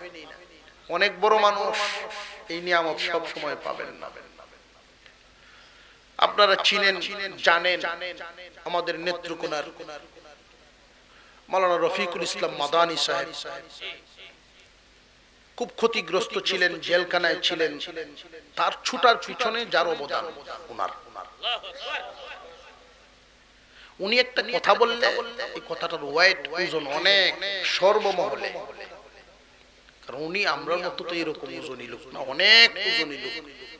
কোন মাধ্যমে কিভাবে এই উলামা পরিষদ, আল মাদানী পরিষদের দাওয়াতে উনি আসতেছেন, শুকরিয়া, আলহামদুলিল্লাহ, আল্লাহর শুকর যে আমবাড়ির মতো জায়গায় উনি আসতেছেন এত দূর থেকে, আলহামদুলিল্লাহ, আল্লাহর শুকরিয়া। আমি যখন শুনেছি যে আখিরি বয়ানে হযরত আসবে, আমি তখনই মন থেকে খুশি হয়ে গেছি যে অন্তত একটা উসিলা আমার সাথে তো সাক্ষাৎ হলো। জান্নাতে যে আমরা যাব, জান্নাতে যাওয়ার হালত সবার সমান না। এই আলোচনাটা করতে করতে হযরত চলে আসবে। কেউ ফিডা খায়া যাইব, কেউ ফিডা না খায়া যাইব। আমরা ফিডা খায়া যাইতাম না, না খাইয়া। এক লোক আমাদের একজন বড় আলেমকে প্রশ্ন করছে যে হুজুর একটা কথা জিগাইতাম, কারণ সমাজে কিছু লোক আছে হুজুরদেরকে পাইলে অ্যালার্জি একটু বাড়ে, বিভিন্ন ধরনের কথা। আল্লাহ তো দয়ার সাগর, বলে হ আল্লাহ যদি দয়া করে আমরা মাফ করে দেন, পারেন না? বলে হ পারেন। কাহা এই হুজুর তো একটা ঠগা যে আপনারা খাইলাই করতে যে একটা ঠগা খাইবে, কারণ কন্ট্রোলের ভিতরে থেকে আপনারা যেখানে আল্লাহর দয়ায় আমরাও হেন মাঝখানে এই দুনিয়াতে একটা ঠগা খেয়ে গেলেন আপনারা। তো হুজুর বললেন যে আপনি কি করেন? যে আমি একজন সরকারি অফিসার। তো উনাকে এই কথাটা বুঝাইতে গিয়ে উনি উত্তর দিলেন, সরকার যদি আজকে ঘোষণা দেয় যে সরকারের বিশেষ দয়ায় যত সুইফার আছে এই দেশে, মেতর আছে, সকলকে ওই অফিসার বানায় দিলাম। সরকার যদি ঘোষণা দিয়ে দেয় যে সরকারের বিশেষ দয়ায় সব সুইফার হয়ে গেছে অফিসার, গ্রামের যত নিরক্ষর মানুষ আছে লেখাপড়া করতে পারছে না, সরকার দয়া করে আর প্রত্যেককেই এক এক উপজেলার ইউনো বানায় দিছে। এমনি বেটা সেটতে সরকারের অত মাথা খারাপ হয়েছে, সরকারের মাথা খারাপ হয়েছে। এমনি হুজুর বললেন তাহলে আল্লাহর কোনটা খারাপ হয়েছে ভাই? কন্ট্রোলের জীবন যাপন করে একজন মানুষ যেই হালত, যেই সুবিধা পাবে, যেখানে যাবে আপনি ইচ্ছা মতো জীবন চালায়া সেইখানে যাইবেন, আল্লাহর কি তা খারাপ হয়েছে? কিয়ামতের কঠিন ময়দানে যখন বিচার কার্য শুরু হবে হাসরের মাঠে, সমস্ত মানুষগুলো প্রথমত দুই ভাগে বিভক্ত হবে, একদল ঈমানদার আর একদল কাফের। কাফেরদের আমলনামা তাদের বাম হাতে দেওয়া হবে, ঈমানদারদের আমলনামা তাদের ডান হাতে দেওয়া হবে। আফসোসের ব্যাপার, ওই দিন অনেক মানুষ এমন থাকবে দুনিয়ায় পরিচয় ছিল ঈমানদার, কিন্তু ওই দিন বাম হাতে আমলনামা নিয়ে কাফেরদের কাতারে দাঁড়াইবে। জিজ্ঞাসা করবে, কি গো অমুক ভাই, তুমি না দুনিয়ায় অমুকের সন্তান ছিলা, মুসলমানের সমাজে ছিলা, তুমি মুসলিম, আজকে কাফেরদের কাতারে বাম হাতে আমলনামা নিয়ে কেন দাঁড়াইছো? বাইরে যদিও আমি মুসলমানের সন্তান ছিলাম, মুসলমানের সমাজে ছিলাম, আমার কথা এবং কাজ কাফেরদের মতো ছিল। কথা বুঝে আসতেছে? আলেমদেরকে পছন্দ করবে না, এটা কাফেরদের কাজ, ঈমানদারের কাজ না। অনেক মানুষ এমন আছে আলেমদের সমালোচনা করে, আলেম উলামাদের সমালোচনা করা এই দুনিয়া থেকে ঈমান হারা হয়ে বিদায় হওয়ার লক্ষণ। খুব সাবধান, এটা একটা নিয়ামত। আলেম উলামা, ইলম, কোরআন, সুন্নাহ, মসজিদ, মাদ্রাসা এগুলোর মহব্বত দিলের ভিতরে থাকা, এটা বিরাট বড় একটা নিয়ামত। অন্তরে বিরাট মহব্বত রাখবেন। আল্লাহর রাসূল বলেন, আমার উম্মতের আলেম বনী ইসরাঈলের নবীদের মর্যাদা রাখে। হাসরের মাঠে এই কথাটাকে ধরবেন। মুসা আলাইহিস সালাম এই কথা ধরে আপনার আমার পয়গম্বরকে জিজ্ঞাসা করবেন, ওগো সাইয়্যিদুল মুরসালিন, আপনি নাকি বলছেন যে আপনার উম্মতের আলেমরা বনী ইসরাঈলের নবীদের মর্যাদা রাখে? আল্লাহর রাসূল বললেন, হ্যাঁ আমি বলছি তো। এটা কিভাবে আমি একটু বুঝতে চাই। আল্লাহর রাসূল বলবেন যদি বুঝতে চান আমার উম্মতের কোন একজন আলেমকে ডাক দেন, আমার উম্মতের কোন একজন আলেমকে ডাকবেন, ডাইকে তার সাথে কথা বলেন, তাহলে বুঝতে পারবেন। মুসা আলাইহিস সালাম মাঠের দিকে তাকায়া চেহারা ঝকঝক করছে একজন উম্মতের আলেম, ইমাম গাজ্জালী রাহমাতুল্লাহ আলাইহি রূহ ডাক দিবেন। ইমাম গাজ্জালী হাশরের মাঠে উপস্থিত হবেন। মুসা আলাইহিস সালাম জিজ্ঞাসা করবেন তোমার নাম কি মিয়া? ইমাম গাজ্জালী রাহমাতুল্লাহ আলাইহি নিজের নাম কইবেন, বাপের নাম কইবেন, দাদার নাম কইবেন, 14 পুরুষ কই একবারে আদম আলাইহিস সালাম। মুসা আলাইহিস সালামের এর ভিতরে রাগ উঠছে, ওর তো তা জিজ্ঞাসা তোমার নাম জিজ্ঞাসা, তুমি সকলটা কওয়া শুরু করছো। ইমাম গাজ্জালী রাহমাতুল্লাহ আলাইহি বলবেন আপনি কি ভুলে গেছেন আল্লাহ আপনাকে জিজ্ঞাসা করছিলেন ওয়ামা তিলকা বিয়ামিনিকা ইয়া মুসা, মুসা তোমার ডান হাতে কি, আপনি কি করছিলেন? আমার ডান হাতে লাঠি, এটার উপরে বর দেখা রই, এটাতে ভাতা ভারি ছাগল যে খাওয়াই, বহুত কাজ কামের বর্ণনা আপনি দিলে শুনে একদম ভুলে গেছে। ওই ও এই কথা, ওইটা তো তুমি পাইছো কেমনে? যে আমাদের পয়গম্বরের উপরে যেই কিতাব নাযিল হয়েছিল আল্লাহর কালাম কুরআনুল কারীমের মধ্যে আল্লাহ জানায়েছে যে আমি ওই দিন লম্বা করার কারণ হইল আল্লাহ আর বান্দা আশিক মাশুকের আলোচনা শুরু হইছে, আমি চাইছি আল্লাহর সাথে কথা বলা একটু লম্বা যেন হয়, সেই জন্য আমি লম্বা করছি। ইমাম গাজ্জালী জবাব দিবেন ওগো আল্লাহর পয়গম্বর আমিও তো সেই দিকে নজর করে কথা লম্বা করতেছি, আপনার সাথে কথা বলার সুযোগ কয়জন পায়? আপনার জবান তো এমন এক জবান মুসা কালিমুল্লাহ আল্লাহর সাথে কথা বলনে ওয়ালা জবান, জমিনে থেকে 3000 বার আল্লাহর সাথে কথা বলছে, এমন জবানের সাথে আমি কথা বলার সুযোগ পাইছি, আমার কি মনে চায় না লম্বা করা? এমনি টান দিয়া বুকের সাথে জড়ায় বলবেন সাইয়্যিদুল মুরসালিন যা বলছেন সত্য বলছেন, জামানার উম্মতের আলেমরা, আখিরি জামানার উম্মতের আলেমরা বনি ইসরাইলের নবীদের মর্যাদা রাখে। আলেম ওলামাদের বিদ্বেষ অন্তরে স্থাপন করা ঈমান হারা হওয়ার লক্ষণ। কিয়ামতের কঠিন ময়দানে একদল মানুষ ঈমানদার আর একদল কাফের। ঈমানদারদের অন্তরে, ঈমানদারদের হাতে থাকবে ডান হাতে আমলনামা, কাফেরদের বাম হাতে আমলনামা। কাফেররা চিরস্থায়ী জাহান্নামী হয়ে যাবে, ঈমানদাররা চিরস্থায়ী জাহান্নামী হবে না। যদিও চিরস্থায়ী জাহান্নামী না হয়, ডান হাতে আমলনামা নিয়ে দাঁড়াইছে, মনের ভিতরে একটা ভয় আছে, যদিও আমরা ডান হাতে আমলনামা পাইছি, চিরস্থায়ী জাহান্নামী না, না জানি কার কত বছরের সাজা হয়, না জানি কার কত বছরের সাজা হয়, এমন একটা ভয় অন্তরে কাজ করছে।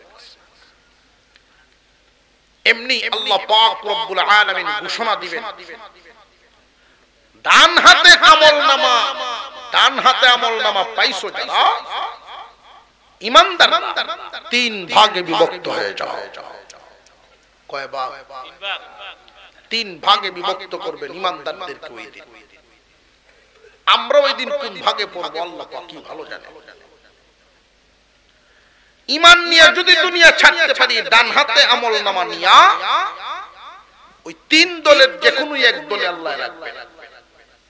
তবে 3 দলের সাথে আল্লাহর আচরণ হবে 3 রকম। এক দলকে আল্লাহ ঘোষণা দিবেন বিচার কার্য শুরু হওয়ার আগেই বিনা হিসাবে জান্নাতে যাও। আরেক দলের বিচার করবেন, তবে সহজ হিসাবে তাদেরকেও জান্নাত দিবেন, জাহান্নামে দিবেন না। একদল যাবে বিনা হিসাবে, আরেক দল যাবে সহজ হিসাবে। তো আরেক দলের জন্য বড় কঠিন হিসাব নিকাশ হবে। এখন বুঝার ব্যাপার, বিনা হিসাবে যদি যাইতে নাও পারি, অন্তত সহজ হিসাবে যেন যাইতে পারি। সহজ হিসাব আর কঠিন হিসাব, সহজ হিসাব কারা পাবে আর কঠিন হিসাব কারা পাবে, এই বিষয়টাকে মনে রাখতে আজকে সবকটা দিয়ে যাব। যেই মানুষটা ফরজ ওয়াজিব ছাড়ে না, হারাম কাজ করে না, ইচ্ছাকৃতভাবে ফরজ ওয়াজিব ছাড়ে না, হারাম কাজ করে না, ওই মানুষ পরহেজগারির কাতারে সহজ হিসাবের আওতায় পড়বে। আর যেই মানুষগুলো ফরজ ওয়াজিবের তোয়াক্কা করে না, হারাম থেকে বেঁচে চলে না, যদিও পরকাল বিশ্বাস করে, ঈমান আছে ঠিক, কিন্তু আল্লাহর হুকুম মানে না, ফরজ ওয়াজিব পালন করে না, হারাম কাজ ছাড়ে না, এই মানুষগুলো কঠিন হিসাবের সম্মুখীন হবে। সহজ হিসাবে পার হবে যারা, জাহান্নামে না জ্বলিয়াই জান্নাতে যাবে তারা। আর কঠিন হিসাবের সম্মুখীন হবে যারা, ওই মানুষগুলো জাহান্নামের সাজা ভুগবে। কাফেরদের যেই জায়গা, তাদেরও সেই জায়গা। বেশ কম একটু জায়গায় বেশ কম থাকবে, দুইটা বেশ। একটা বেশ কম হইল, কাফেররা চিরদিন থাকবে জাহান্নামে, আর গুনাহগার ঈমান থাকার কারণে চিরদিন থাকবে না জাহান্নামে। দুই নাম্বার বেশ কম, কাফেরদেরকে যে পুরাইবেন আর এই ঈমানদারদেরকে যে পুরাইবেন, দুইটা পুরার মধ্যে একটা তফাৎ থাকবে। দুনিয়াতে আমরা লাকড়িও পুরাই, স্বর্ণ পুরাই, দুই পুরা কি সমান? লাকড়ি পুরাইলে কয়লা হয়, স্বর্ণ পুরাইলে কাটি হয়। গুনাহগারকে, গুনাহগার ঈমানদার যারা ফরজ ওয়াজিবের তোয়াক্কা করে নাই, হারাম থেকে বেঁচে চলে নাই, ফরজ ওয়াজিব পালন করছে না, হারাম থেকে বেঁচে চলছে না, এদেরকে কাফেরদের সাথে নিয়ে পুরাইবেন, তবে কয়লা বানানোর জন্য নয়, এদেরকে পুরাইবেন কাঠি বানাইবার জন্য। পুরাইবেন কি পরিমাণে, এই বিষয়টা মনে রাখা দরকার। যদি পুরার নিয়ত করেন যে না পুরলে অসুবিধা নাই, তাহলে বুঝা যান কতদিন পুরন লাগবে। এক ওয়াক্ত নামাজের কারণে পুরাইবেন 80 হুকবা জাহান্নামের আগুন। এক হুকবা সমপরিমাণ 2,88,00,000 বছর, 2,88,00,000 বছর জাহান্নামের সাজা হইল এক হুকবা সমপরিমাণ। এইরকম 80 হুকবা সাজা ভোগ করতে হবে। 80 হুকবা সাজা এক ওয়াক্ত নামাজ না পড়ার কারণে। কেউ যদি ইচ্ছাকৃতভাবে শুধু কাজা করে, ওয়াক্ত মতো নামাজটা পড়ে নাই, ওয়াক্ত পার হওয়ার পরে, তবু এক হুকবা সাজা, এক হুকবা 2,88,00,000 বছর। আর যদি একদম পড়ছেই না, তার জন্য 80 হুকবা। একটা মিথ্যা কথা বলার কারণে গুনার যেই ময়লাটা লাগবে, এই ময়লাটা সাফ করার জন্য, গুনাহ নামক ময়লা নিয়ে কেউ জান্নাতে ঢুকতে পারবে না। জান্নাত পবিত্র জায়গা। এই ময়লা সাফ করার জন্য, গুনার ময়লাটা সাফ করার জন্য জাহান্নামের আগুনে পোড়াবে। একটা মিথ্যা কথা বললে যেই ময়লাটা লাগবে 7,000 বছর জাহান্নামের আগুনে পোড়াতে হবে, তখনই ময়লাটা সাজা ভুগে যদি যাইতে চান, ইচ্ছা মতো জীবন যাপন করে। আর যদি চান যে না সহজ হিসেবে যেন আল্লাহ আমাদেরকে জান্নাত দান করেন, ওলি অন্তত না হইতে পারলাম, নবীগণ, শহীদগণ, সিদ্দিকগণ, ওলিগণ, এই দলটা বিনা হিসাবে জান্নাতে যাবে। পরহেজগার, ঈমানদার, ওলি না কিন্তু পরহেজগার, ফরজ ওয়াজিব ছাড়ে না, হারাম কাজ করে না। এই ফরজ ওয়াজিব ছাড়ে না, হারাম কাজ করে না যে সমস্ত লোক, ওরা সহজ হিসেবে জান্নাতে যাবে। হিসাবে এদেরকে ধরবে, কিছু ঘাটতি তো আছে, এই ঘাটতিগুলো আবার পূরণ করে দিবে। এই যে এখানে বসলেন, একটা সওয়াব, একটা ঘাটতি পূরণ করার জন্য এই সওয়াব নিয়ে লাগায়। আল্লাহ পাক হিসাবটা নিবেন, বান্দারে হিসাব নিবেন, খুব ভালো করে মনে রাখবেন, হিসাব যে আল্লাহ নিবেন। কারেন্টের বিল যদি জমা পড়ে, লাইন কাটেনি না, কাটে না, অথচ সূর্যের আলো আমরা বুক করতেছি, বিল দেই কই? 1 লিটার পানি যদি কোনো দোকান থেকে কেউ কিনেন, 30 টাকা দিলে পরে পানির বোতল পাবেন, অথচ এই বোতলে যে পানিটা ভরার কারণে কোম্পানি টাকাটা নেয়, পানি তারা বানায় নাই। পানি বানাইছেন কে? বোতলে ভরার কারণে যদি 30 টাকা বিল হয় 1 লিটার পানি, যিনি বানাইছেন তার বিল কত? 24 ঘন্টা সময় অক্সিজেন নিলে কি পরিমাণ বিল হয়? সৌদি আরবের একজন মুরব্বী মানুষ শ্বাসকষ্টে আক্রান্ত হওয়ার কারণে প্রাইভেট একটা হাসপাতালে নিয়ে তারে ভর্তি করা হলো। 24 ঘন্টা অক্সিজেন ব্যবহার করে সুস্থতা ফিরে আসলে পরের দিন হাসপাতাল কর্তৃপক্ষ তারে বিদায় দিছে।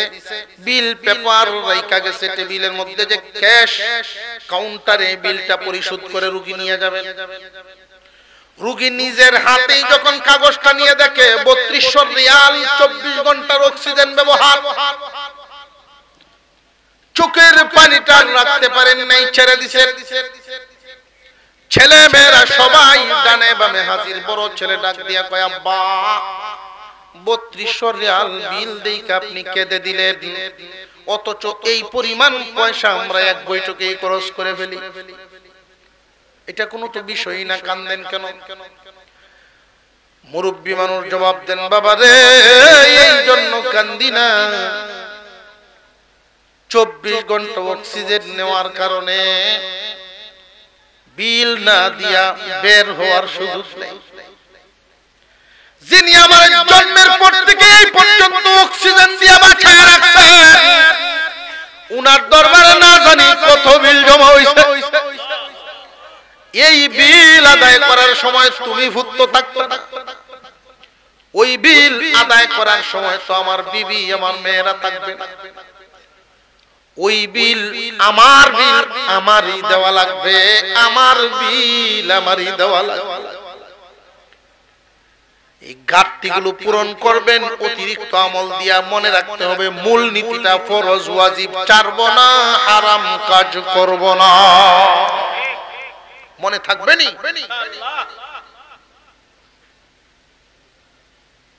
ফরজ ওয়াজিব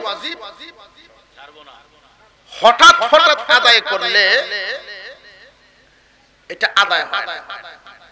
কিভাবে যেতে হবে? 2টা গুণ সাথে নিয়ে যদি যাইতে পারেন, তাহলে সহজ হিসেবে জান্নাতে সুখের জায়গায় ঢুকতে পারবে। এই 2টা গুণ কি? আল্লাহ এক আয়াতের মধ্যে বলেন, ইন্নাল্লাযীনা আমানু ওয়া আমিলুস সালিহাতি কানাত লাহুম জান্নাতুল ফিরদাউসি নুজুলা। যারা ঈমান এবং নেক আমল নিয়ে দুনিয়া থেকে বিদায় হবে, আল্লাহ বলেন যারা ঈমান আনবে, নেক আমল করবে, এই 2টা দৌলত, ঈমানদার নেককার, আল্লাহ ঘোষণা দিয়েছেন এদেরকে জান্নাতের মেহমান বানাইবে। জান্নাতে মেহমান বানাবেন। মেহমান কেন? মেহমান কেন বললেন? দুনিয়ার জমিনে মেহমান কেউ বাড়িতে বেশি দিন থাকে না, বেশি দিন থাকে কেউ বাড়িতে গেলে। জামাইও যদি হুর ভাইকে 3 দিনের উপরে থাকে তেই দেখবে শ্বশুর বেটা সরাসরি না কইলেও শাশুড়ির টেন কই এবারে চাইছে কি তারি এবারে কি চাইছে ভাই জানা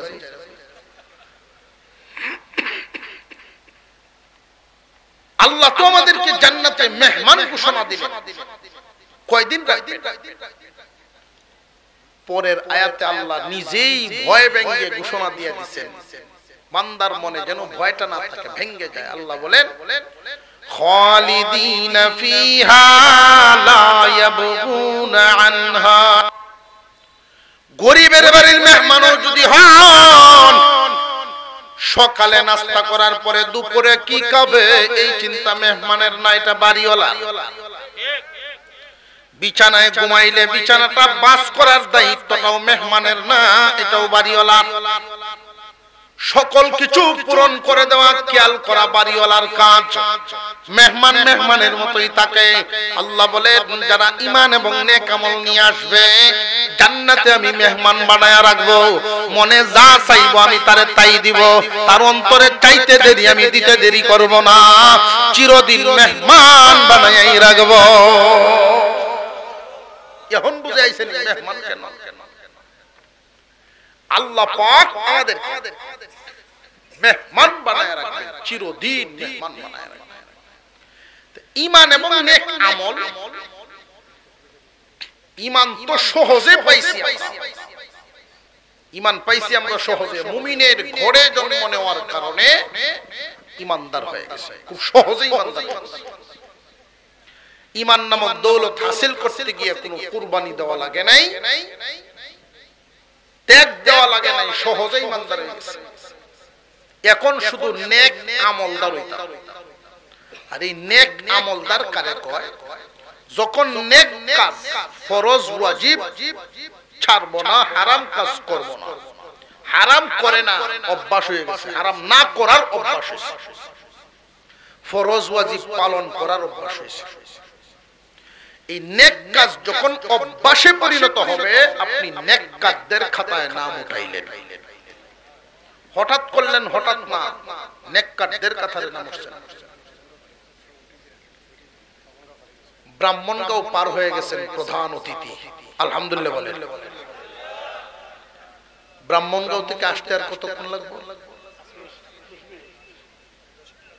এর বেশি তো না তাহলে আমরা তো ধৈর্য হওয়ার কিছু নাই আল্লাহ পাক কবুল করেন বলুন আমিন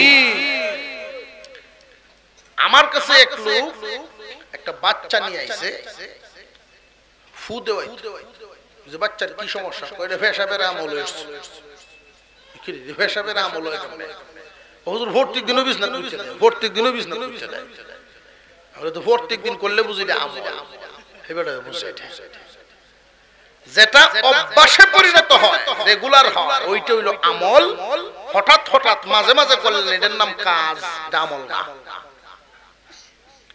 মাঝে মাঝে করার নাম কাজ আর রেগুলার করার নাম আমল ভালো ভালো কাজ ভালো ভালো আমল এটা অভ্যাসে পরিণত হইছে রেগুলার হয়ে গেছে সে নেককার আর এই নেককার একটা মানুষ যেন সহজে হতে পারে একটা সুযোগ আমাদের সামনে আসতেছে প্রতি বছর ঘুরে ঘুরে রমজান মাস আমাদের সামনে হাজির হয়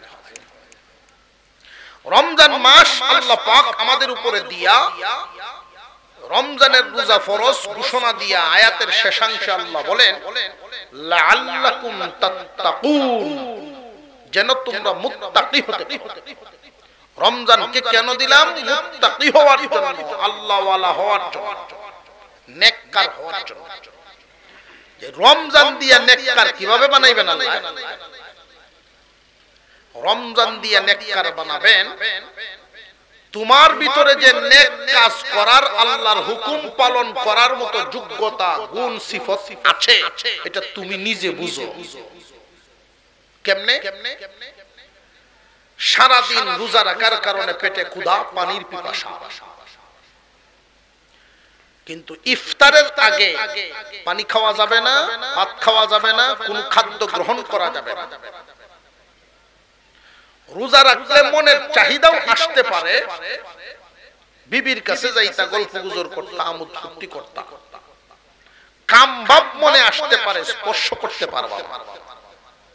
হালাল বিবি সামনে, হালাল খাদ্য সামনে, এর পরেও গ্রহণ করে না। সময় হইছে না, আল্লাহর হুকুম নাই, পেটে কি দাসে, তারপরেও হালাল খাবার খায় না। মনে চাহিদা আছে, হালাল বিবিও সামনে আছে, তারপরেও বিবিকে ধরে না। এতে বোঝা গেল তোমার ভিতরে আল্লাহর হুকুম মানার যোগ্যতা আছে। বুঝে আসতেছে? হালাল খাবার সামনে থাকার পরেও যেহেতু তুমি খাও না, আল্লাহর হুকুম নাই এই কারণে খাও না। সুতরাং হারাম খাদ্য, সুদ খাওয়া থেকে বেঁচে থাকা তোমার জন্য কঠিন না। হালাল বিবি সামনে আছে, এরপরেও তুমি তার দিকে কাম ভাবে তাকাও না, স্পর্শ করো না। সুতরাং তোমার এই অন্তরকে ভিন্ন নারীর থেকে ফিরায় রাখা তোমার জন্য কোনো কঠিন কাজ না। কথা বুঝে আসতেছে? রমজান মাসের পবিত্রতা রক্ষা করে একজন মানুষ যখন রোজার মাস পার করতে পারে, ঈদের দিন সকাল বেলায় আল্লাহ পাক ফেরেশতাদেরকে জমা করে ডাক দেন, রে ফেরেশতারা, বলো দেখি কোন দিন মজুর শ্রমিক যদি তার ডিউটি ঠিকমতো আদায় করে, মালিকের কি উচিত, কি করা উচিত? ফেরেশতারা জবাব দেয়, আল্লাহ, মালিকের উচিত হলো তার পারিশ্রমিক, তার মজুরি ঠিকমতো আদায় করা। আল্লাহ আবার জিজ্ঞাসা করেন, ফেরেশতারা রে, আমার চাইতে ভালো কোন মালিক কি কেউ আছে? আমার চাইতে কেউ উত্তম কোন মালিক আছে না? আপনার চাইতে কোন উত্তম মালিক নাই, আপনার চাইতে ভালো কোন মালিক নাই। ফেরেশতাদেরকে আল্লাহ বলেন, তোমরা সাক্ষী থাকো, রমজানের পবিত্রতা আদায় করে আজকের এই ঈদগাহে যারা জমা হয়েছে, আমি এদেরকে নবজাতক শিশুর মতো নিষ্পাপ বানাইয়া দিলাম।